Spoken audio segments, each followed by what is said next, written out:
Mi nombre es Dara Rivera y mi disciplina se define como artista multimedia, multimedial. Vamos a decir que es un artista que utiliza muchas estrategias, muchos elementos, muchos materiales, espacios para crear una obra que usualmente pues apela a través de diferentes estrategias de construcción. El título de la obra que estoy presentando para la exhibición Río del programa Arte Yunque se llama La lluvia, la casa y el río invisible. A mí siempre me ha interesado trabajar el tema del agua, con el cual llevo 20 y pico de años. Y yo trabajo desde muchas perspectivas, pero la base de la cual yo siempre parto es dar a conocer los cuerpos de agua como unos cuerpos complejos y que esa complejidad implica muchísimas cosas en términos de nuestro tratamiento hacia ellos, de nuestro conocimiento de dónde viene lo que nosotros en nuestra casa recibimos cuando estamos hablando del agua, ¿verdad? Esa conexión que también implica saber y darse cuenta de que si yo hago un cambio o una contaminación o un desvío, una canalización, ya sea 3 pueblos más allá del mío, yo me voy a ver afectada. La pieza La lluvia, la casa y el río invisible, que me encanta porque también lleva en la estructura de la casita, en el piso hay un espejo redondo que sugiere que el río, el agua, se va por ahí. Eso es lo que de eso estamos hablando, ¿verdad? De la casa, la lluvia, la casa. ¿Dónde termina el río? Es invisible. Es invisible porque no lo veo, pero lo veo cuando abro la pluma. Y no lo reconozco como río a veces, ¿verdad? Todo ese tipo de cosas.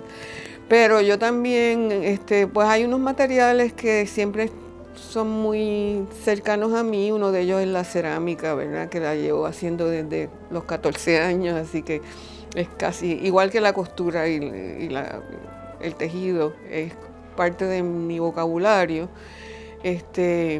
Y la cerámica, pues en este caso, es muy importante tanto como el asunto, el tema de la higuera como objeto de modelado, ¿verdad? Con la forma que yo estoy usando. Yo podía haber hecho las esferas en torno o en molde, pero yo las estoy modelando el barro sobre la higuera porque yo quería esa forma y ese contacto con la higuera y el uso con la higuera, porque como yo he dicho, la higuera siempre fue fascinante para mí porque la ves en tantas culturas y en Puerto Rico está en muchísimos sitios, en máscaras, en las maracas, en otros instrumentos de percusión, en las tazas de café que le llamaban dita en el campo.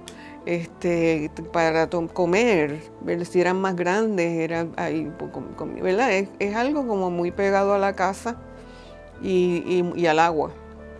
Y entonces las higueras, por eso yo decidí hacerlas de un barro muy arenoso, muy cercano, ¿verdad? Tiene mucha textura, es muy tierra, muy tierra. El material del hierro, del aluminio, hierro, metal que estamos usando, pues en realidad me gusta, pero es un poco más neutral, pero necesitábamos también negociar en este ambiente y en esta propuesta que va a estar tanto tiempo, la seguridad, la duración, la estabilidad de la estructura. Yo vivía en España cuando era chiquitita, porque mi papá estudiaba. Y ya nosotros habíamos nacido, yo tendría como... yo regresé a los 6, me fui a los 2. Pues en una de esas, mi mamá parió 3 hijos más. Y entonces tenía que tener ayuda en la casa, ¿verdad? Venía una chica de un pueblo y estábamos hablando de la España de los años 50 y pico, que esa era una España atrasadísima, ¿verdad? Franco y la España gris que le llamaban. Había servicio de agua en la ciudad, pero no en los pueblos cercanos. Pues entonces esta muchacha, el primer día que va a casa, viene de uno de esos pueblos y parece que es la primera vez que ella llega a la ciudad. Y entonces ella parece que va al fregadero y mueve la pluma y sale el agua y sale corriendo a donde mami, señorita, señorita, el río se está saliendo por la cocina.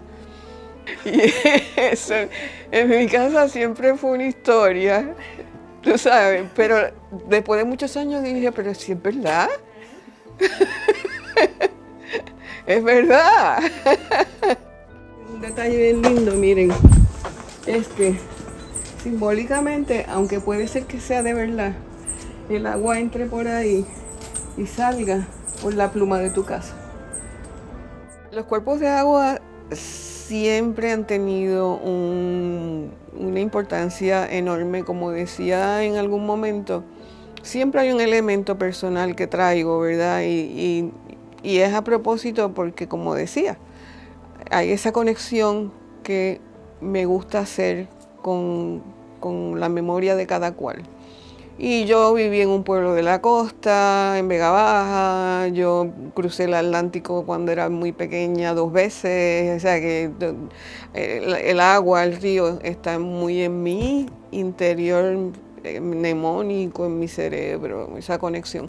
Pero también dentro de lo que está sucediendo en las últimas décadas, ¿verdad? Es fundamental. Podemos vivir en donde quiera, quizás, pero no podemos vivir sin agua. Podemos adaptarnos al desierto, pero tenemos que tener agua de alguna manera. Y esa urgencia, yo creo que nosotros en Puerto Rico necesitamos recalcarla porque también pensamos. Es verdad que Puerto Rico, por otro lado, es la isla que más cuerpos de agua tiene en el Caribe. Es impresionante. Pero están esas dos cosas. Sí es verdad que tenemos muchos cuerpos de agua, pero no es totalmente cierto que tenemos agua para tirar. Y entonces ahí hay un interés, ¿verdad?, de poder comunicar y abrir una discusión de lo que está pasando en serio, de verdad.